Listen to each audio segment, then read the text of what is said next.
It all started in the days leading up to Sarah's wedding, a week before the big day. I was supposed to be the one helping her, supporting her as she prepared for one of the most important events of her life, but instead, I found myself drowning in an overwhelming sense of unease. I had always been close to Sarah, despite the usual sibling squabbles, but something in the air had changed, something that set my instincts on high alert. It began with the smallest, almost imperceptible moments. I would see Sarah laughing just a little too loudly at Tom's jokes, her head tilted back in a way that seemed almost too intimate for someone who was about to marry another man. I told myself I was imagining things, but then there were the touches. Innocent at first, just a brief brush of her hand against his arm when handing him a drink, but as the days went on, they became more frequent, more deliberate.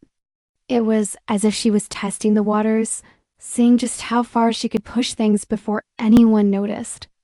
And I did notice. Tom, of course, remained blissfully unaware, or at least pretended to be. But I saw the way Sarah's eyes lingered a little too long on him, the way her laugh became more flirtatious, the way she leaned just a bit too close when speaking to him. It was subtle enough that no one else seemed to catch on, but I couldn't ignore it. And the worst part? I was terrified to confront her, to question what was happening, for fear of being branded as paranoid or jealous. After all, it was her wedding, and I was supposed to be there to support her, not accuse her of something unimaginable. But I couldn't shake the feeling that Sarah was playing a dangerous game, one that could tear everything apart in an instant. Her behavior wasn't just playful teasing, it felt calculated. Like a slow-burning fuse leading up to an explosion, I wasn't sure I could stop.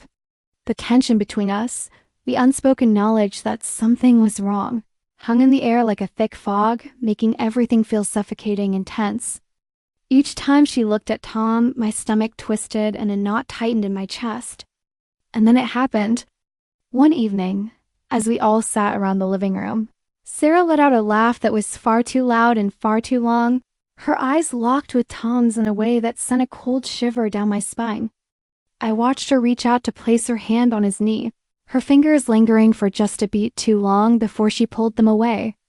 That was the breaking point. I couldn't ignore it anymore.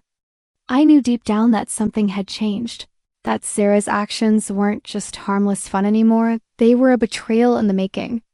The realization hit me like a ton of bricks. Sarah wasn't just being playful. She was crossing a line that was never meant to be crossed, especially not by her. And in that moment, I knew I had to confront her, to finally face the truth, no matter how painful it might be. My sister, the one person I should have been able to trust, was putting everything at risk, our relationship, Tom's loyalty, and the very foundation of our family. The calm before the storm was over, and the storm that had been brewing for days was about to break wide open. I couldn't keep quiet any longer. The weight of what I had been noticing for days, the growing unease in my gut became too much to bear. That night, as Tom and I sat down for a quiet dinner, I felt the pressure of everything building up. I couldn't swallow it anymore, so I decided to speak up. "Tom, have you noticed how Sarah's been acting lately?" I asked, my voice shaky but determined. I watched his face for any hint of concern, but instead, I saw him look at me with that calm, almost dismissive expression that had become all too familiar over the past few days. "What do you mean?" he asked, taking another bite of his meal, seemingly unfazed. She's been flirting with you, Tom," I said, my voice trembling with a mix of frustration and disbelief. "It's not just friendly. It's different. It feels wrong." Tom set his fork down, his eyes narrowing slightly, but his tone remained nonchalant. "Oh, come on. You're just overreacting," he said, shaking his head as though the thought was preposterous. "Sarah's excited about the wedding. She's just being playful." Nothing more to it. The words stung, but I tried to keep my composure. "This isn't just about excitement. I know my sister, Tom. This isn't harmless." But Tom brushed me off again, his voice carrying a hint of irritation. "It's not a big deal, really. Just let it go. It's all in your head." I wanted to scream. to tell him that he was blind to what was happening, but instead, I felt the sting of his dismissal settle deep within me. How could he not see it? How could he not feel the weight of what was so obvious to me? The silence that followed was thick with unresolved tension, and in that moment I realized that this wasn't going to be as simple as I hoped. My worst fears were becoming a reality, and Tom, the person I trusted most, wasn't willing to see it. The tension in the air was unbearable. I couldn't stand it any longer. Sarah had crossed a line, and I was ready to confront her. The way she'd been acting around Tom, the sly smiles, the lingering touches, it was all too much. I needed answers. No more waiting. No more doubting. I found Sarah alone in the kitchen the next morning, humming softly as she prepared breakfast. Her back was turned to me, but I could already feel the storm brewing inside me. "Sarah, we need to talk," I said, my voice sharp, cutting through the otherwise peaceful atmosphere. She turned to me with a smile, but it didn't reach her eyes. "About what?" she asked as if she had no idea. I didn't waste time. "You've been flirting with Tom," I said, watching her carefully. "You've been acting completely inappropriate, and it needs to stop. I don't know what you're playing at, but it's not funny anymore." Her face dropped, but only for a moment. Then she laughed, that laugh I'd come to loathe. "Are you serious?" She scoffed, flipping her hair over her shoulder. "You're being paranoid." "This is just how I am. Don't you know by now? I'm just excited about the wedding. You're making this a bigger deal than it is." The words stung, but I refused to back down. "I'm not paranoid, Sarah. I know what I saw." "Oh, please," she shot back, her voice laced with venom. "You're just insecure as always. Maybe it's not me, maybe it's you. Maybe you're just jealous." The accusation hit me like a slap to the face. "Jealous?" I whispered, struggling to keep my composure. "I'm not jealous of you. I'm protecting what's mine." She turned away from me then, dismissing my feelings as though they were nothing. And in that moment, I realized how deep her betrayal ran. The days following my confrontation with Sarah were nothing short of suffocating. Every interaction with her felt like walking on eggshells, as if a silent war was raging between us. The strange smiles, the forced pleasantries, it was all too much to bear. But what hurt more was Tom's distance. He barely looked at me since I brought up Sarah's behavior, and every time I tried to address it, he deflected, dismissing my concerns like they were trivial. "You're overreacting," he would say, his voice calm but somehow colder than I remembered. "Sarah's just excited for her wedding." But I could feel it. The distance between us, the way Tom's eyes lingered on Sarah for just a second too long, and the way she would playfully nudge him, her hand brushing his arm, like some unspoken message passed between them. It gnawed at my insides. Was I overreacting? Was I just imagining things? I'd replay every moment in my mind, questioning if I was being paranoid or if something was truly wrong. But how could I ignore the evidence before me? How could I ignore the way Sarah's laughter sounded too sweet when Tom was around, the way she made excuses to get close to him? Conflicted, I kept my feelings locked away, torn between the woman I'd always considered a sister and the man I was supposed to trust with my heart. Each day felt like a battle one I wasn't sure I was winning. As the days leading up to Sarah's wedding grew shorter, the tension between us thickened. I could feel the weight of it, suffocating me in every room I entered. Sarah had all but stopped speaking to me, her avoidance almost deliberate. Each time I tried to reach out, she would brush me off with a distracted smile or a hasty excuse. The woman I once considered my closest ally had become a stranger, her coldness cutting deeper than any words could. But it wasn't just Sarah who turned her back. My parents, too, seemed to align with her, dismissing my concerns as if they were nothing more than a petty quarrel. "You're overthinking it," my mother said, her tone weary, as though I were the one causing drama. My father barely acknowledged the rift, and when he did, he sided with Sarah, claiming I was simply jealous of the attention she was getting before her big day. Their words stung not just because they were dismissive, but because they were choosing Sarah, my sister, over me. I tried to remain calm, to keep my composure, but it was all becoming too much. The more I spoke up, the more isolated I felt. I was starting to question myself, wondering if maybe I had become the villain in a story I never intended to star in. The wedding, once a joyous occasion, now loomed like a storm cloud on the horizon, casting a shadow over everything I thought I knew about love and loyalty.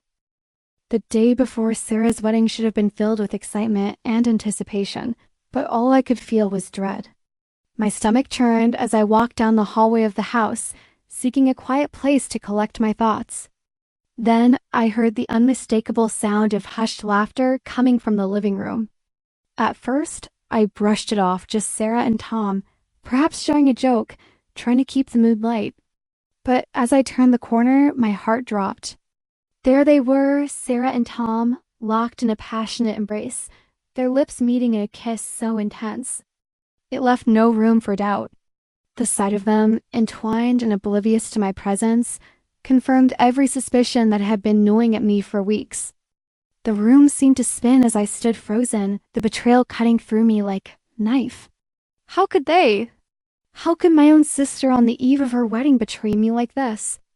And Tom, the man I had trusted, the one I had shared my life with, returning her affection with equal fervor. The anger surged through me, hot and suffocating, but I couldn't speak, couldn't move. My mind raced, trying to make sense of what I had just seen. But there was no denying it.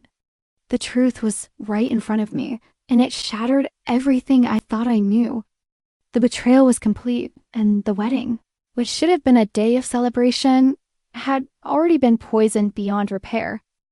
The shock of seeing Sarah and Tom together left me numb, my emotions spiraling out of control. My mind screamed at me to confront them, to demand an explanation for the undeniable betrayal. I didn't care anymore about the wedding or keeping the peace. I needed answers. With shaky hands and a heart that felt as if it had been ripped out, I marched toward the living room where they still lingered, oblivious to the storm I was about to unleash. Enough, I spat, my voice trembling with fury and hurt. This has gone on long enough. Sarah's eyes widened, and Tom looked guilty, but neither of them spoke. I couldn't bear to look at them, the two people I had trusted most in my life now standing before me like strangers.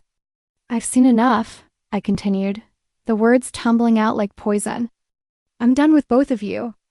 Sarah's face twisted in disbelief, but I didn't care. The bond I once thought we had was shattered, irreparable. Tom tried to speak, but I held up my hand to silence him. The man I loved, the man who had shared my life and dreams, had crossed the line, and there was no going back. Without another word, I turned and walked out, my chest heavy with the weight of my broken heart. I didn't want to stay in that house filled with lies and betrayal. I checked into a hotel alone, with nothing but the overwhelming sting of rejection to keep me company. I could hardly believe what I was about to do, but I knew I had no choice. My heart pounded in my chest as I stared at the phone, the weight of the moment pressing down on me. I was about to shatter Mark's world, but Sarah's betrayal had left me with no other option. I needed him to know the truth, no matter how painful it would be for him to hear.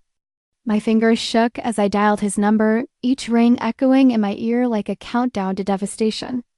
"Hello?" Mark answered, his voice filled with confusion, unaware of the storm that was about to hit him. "What's going on?" I took a deep breath, struggling to steady my racing heart. "Mark, it's about Sarah. She's been having an affair with Tom, my boyfriend." The words spilled out before I could stop them, sharp and venomous, each syllable like a blade slicing through the silence.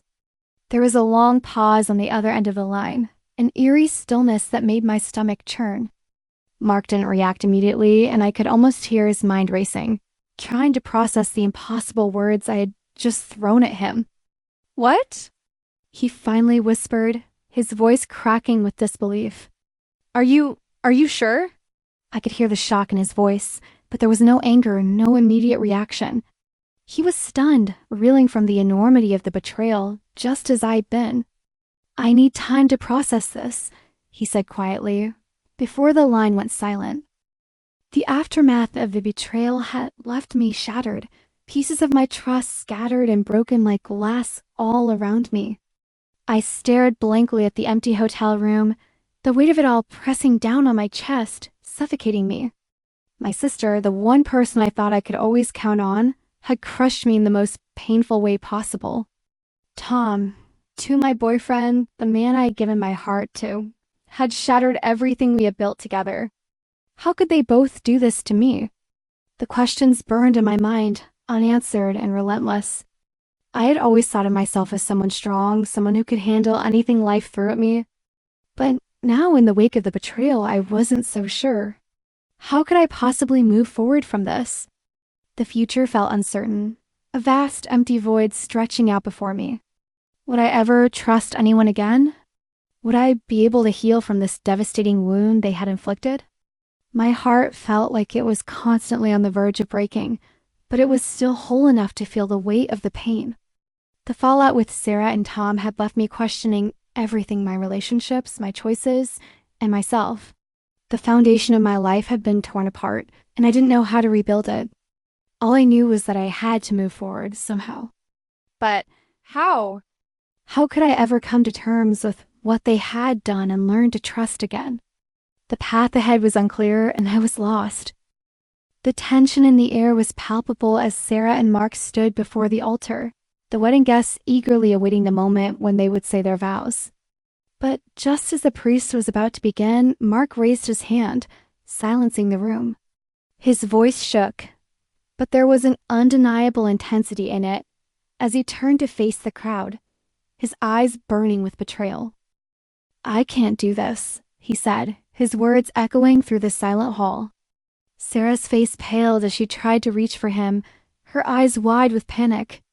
But Mark stepped back, his gaze never leaving her. "You deserve to know the truth," he continued, his voice growing stronger. "I've just learned something that no one should ever have to find out the day before their wedding." The room was frozen, every eye now on him as he took a deep breath. "I found out that the woman I was about to marry has been having an affair with her sister's fiancé." Gasps filled the room. Sarah's body trembled, but she couldn't speak. She glanced around, desperate for someone to defend her, but no one spoke. The silence was deafening as the weight of the accusation hung heavily in the air. Mark's words sliced through the tension like a knife. "I've never been more humiliated in my life. You lied to me, Sarah, and now I know the truth. I won't marry you." The guests murmured in disbelief, many exchanging shocked glances. Sarah's tears began to fall, but the damage was done. She'd been exposed, her betrayal lay bare in front of everyone. As Mark walked away, leaving Sarah alone at the altar, she was left with nothing but the consequences of her actions. The fallout was inevitable, and there would be no turning back from the destruction she had caused. The future she had once imagined crumbled before her eyes, and she realized, too late, that she had lost everything: her sister's trust, her fiancé, and the life she had hoped to build. The wreckage of her choices was now her only reality.